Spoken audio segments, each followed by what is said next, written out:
Now there are four characteristics. First is contention of charge. तो contention of charge जो है that says कि charge on a body जो है that is the integral multiple of certain smallest units of charge, that is the charge of electron or proton. N is integer is the charge of electron or proton. ठीक है, charge है वो हमेशा जब वो integral multiple होता है, charge fraction में एग्जिस्ट नहीं करता है. ठीक है, अब इसमें इस टाइप का क्वेश्चन भी आपको पूछा जा सकता है कि कोई आपको चार्ज दिया होगा, जैसे ये चार्ज है हमारे पास कि is this charge is possible.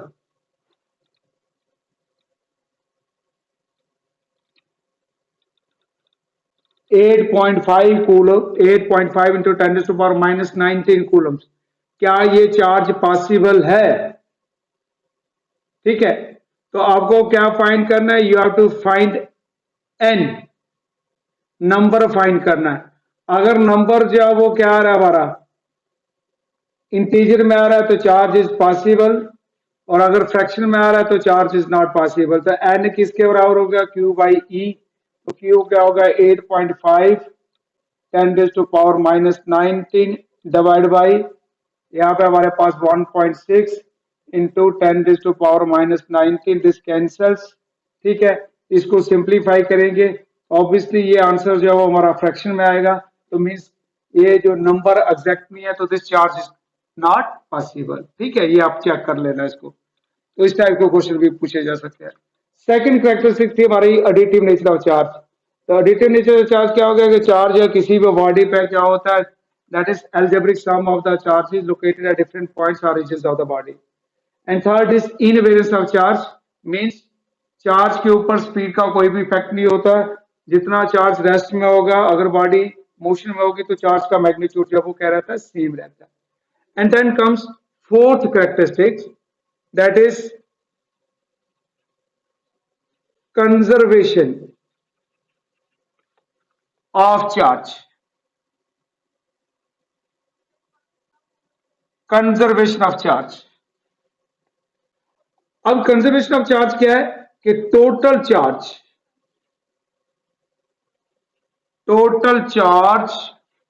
Of an isolated system remains constant. अब टोटल चार्ज का मतलब क्या हो गया? Total positive and negative charge of an isolated system remains constant. ठीक है, या इसको हम ऐसे भी कह सकते हैं, charge can be created or destroyed in pairs. ठीक है, चार्ज है that can be created or destroyed in pairs. जैसे for example glass rod.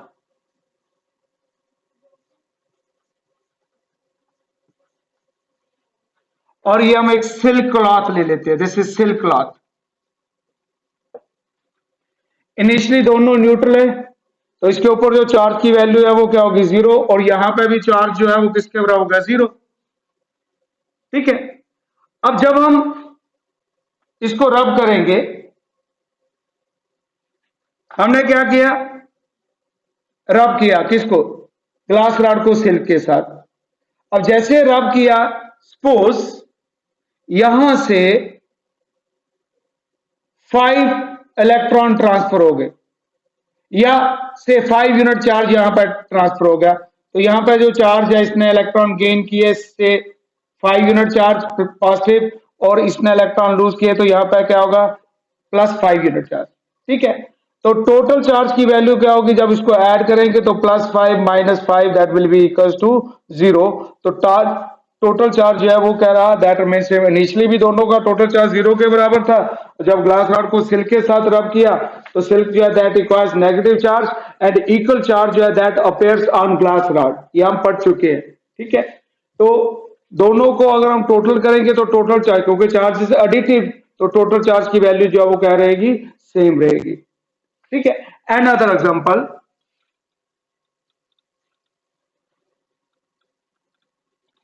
in the decay of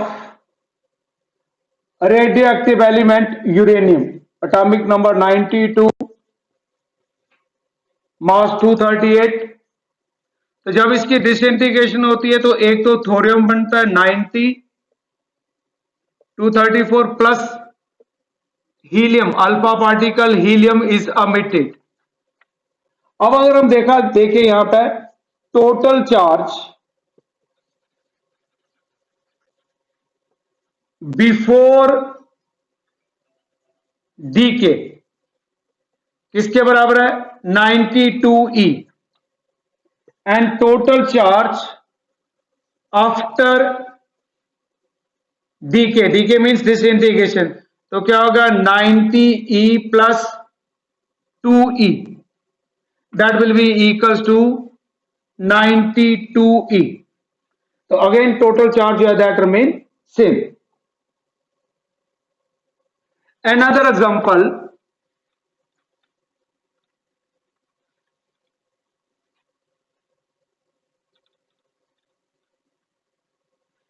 in pair production, ये न्यूक्लियर फिजिक्स की आप लोग स्टडी करोगे। इन pair production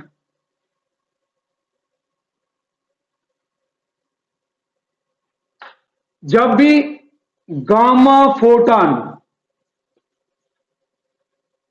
photon ये डिसइंटीग्रेट होता है किसमें, इलेक्ट्रॉन और पॉजिट्रॉन, क्या आ गया, इलेक्ट्रॉन और पॉजिट्रॉन। ठीक है, अब इलेक्ट्रॉन के बारे में आपको मालूम है, और पॉजिट्रॉन क्या होता है, इसका चार्ज भी इलेक्ट्रॉन के बराबर होता है, लेकिन चार्ज क्या होता है, पॉजिटिव होता है। और इसको पॉजिट्रॉन इसलिए बोलते हैं, प्रोटॉन और पॉजिट्रॉन में डिफरेंस होता है, क्योंकि प्रोटॉन का मास ज्यादा होता है, लेकिन पॉजिट्रॉन जो है इसका मास एग्जैक्टली इलेक्ट्रॉन के मास के बराबर होता है, इसलिए इसको पॉजिटिव इलेक्ट्रॉन को हम पॉजिट्रॉन का नाम देते हैं। अब गामा जो है ये क्या होता है, रेडिएशन है, इलेक्ट्रोमैग्नेटिक रेडिएशन, ये न्यूक्लियर फिजिक्स में आप स्टडी करोगे, दे हैव नो चार्ज, तो टोटल चार्ज यहां पे क्या है, 0। अब जब हम इलेक्ट्रॉन और पॉजिट्रॉन दोनों का चार्ज है वो क्या होता है, बराबर होता है, तो ऐड करेंगे तो यहाँ पे भी टोटल चार्ज है वो किसके बराबर रहेगा, 0 के बराबर। ठीक है, तो ये आ गया in case of pair production. And in case of pair annihilation,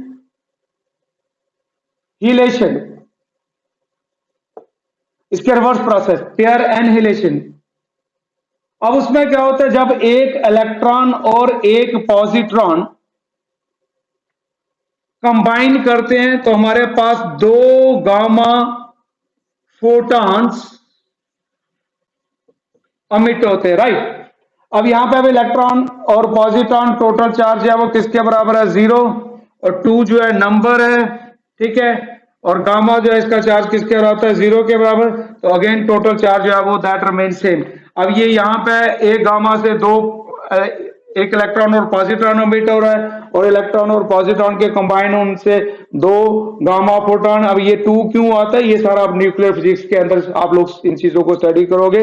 हमने सिर्फ यहां तक कंजर्वेशन ऑफ चार्ज की बात कर रहे हैं कि टोटल चार्ज जो है वो क्या रहता है, दैट रिमेन सेम, तो इसको नाम देते हैं हम कंजर्वेशन ऑफ चार्ज। क्लियर?